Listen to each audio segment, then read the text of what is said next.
There's you documented. You don't need it. It's better than a letter, I tell you that. It's you talking, and it's got much more power. So don't go in there. You don't need to. Next. This is still from Rose. I've received numerous complaints of operator-on-operator attack. The public beats up the operator force already, so please let's be courteous to one another. Now, whoa!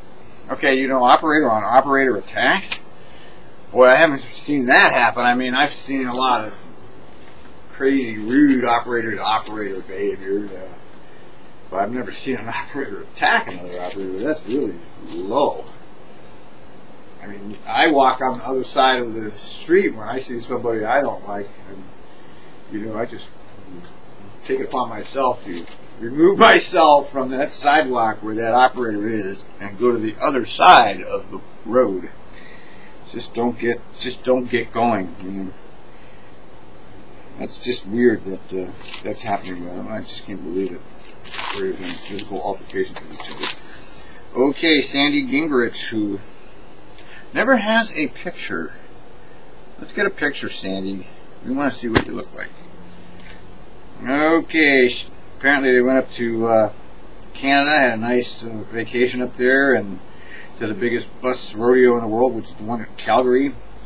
And that was a great time for them, I'm sure.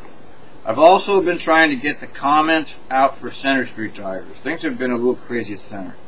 First, let me give you a heads up that they will be watching for people who are not wearing a new uniform. So make sure you have a doctor's note on file and keep a copy with you. How can you get a doctor's note for the uniform, by the way? I mean, what, based on it's too heavy? Yeah, the new uniform is heavy as hell, but I don't know how you could get a doctor's note that the old uniform is any better than the new uniform. There's one more problem that managers are causing for drivers. Let's say you're either starting your run or getting off your bus at the end of your shift, and a manager wants to talk to you. Be careful what you say. Let them know that you can send this information in the company mail. See, here it is again. They want to talk. They do want to do a lot of talking here. And I mean, they're bureaucrats. You've got to remember this. You're dealing with bureaucrats. Bureaucrats talk and go to meetings and write reports. This is what a bureaucrat does. You see, we drive buses. We have an actual function. So it's part of the functionary of a bureaucrat to talk. And I mean, that's how they keep their jobs. But they don't have to. What do we got here? I don't know. We'll have to just leave a message. Anyway, that's from Sandy. I don't know, the CSI thing, you know, Peggy said she was reviewing that, and hopefully that was not just a bunch of baloney. Hopefully that's actually going to happen. Okay, Jeffrey Hunt.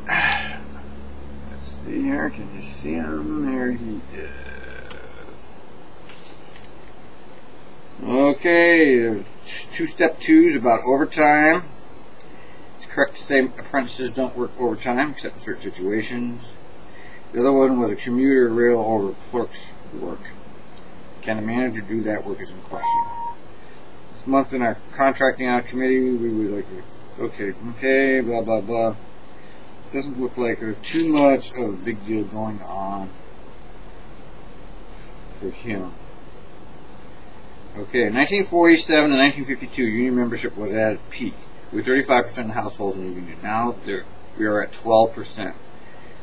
About where we were before the First World War. Men, women, and children have given blood, sweat, and tears to the labor movement. Yeah, that's true. I mean, and this is part of this, what I was saying about McCain. I mean, they're trying to completely end labor, and that is not some small deal, okay?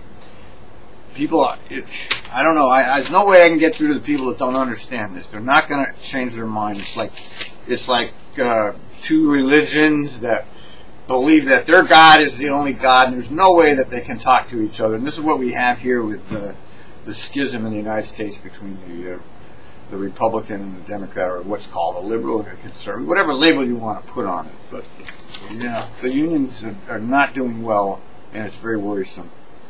Okay, Bruce. Here's Bruce, one of my favorite. Can we get a picture of Bruce here? Here he is.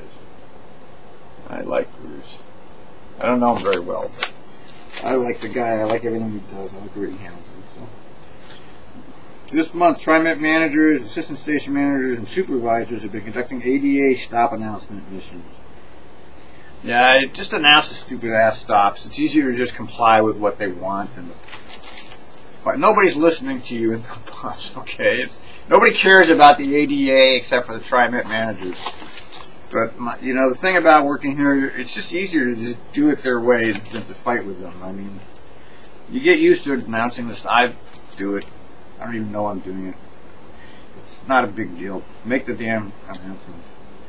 I've had a few drivers tell me they are standing behind shelters and trees, not making themselves visible. That's not really called for. If you're getting complaint from disabled that they're missing a stop because the driver is not calling the stop, that's maybe justification to send out a sleuth. But to just do that as part of their routine, it's really sad. I read this stuff and I just can't. It's hard for me to believe that the company's doing this. I don't ever see this stuff, so I don't know. But he's not going to make it up.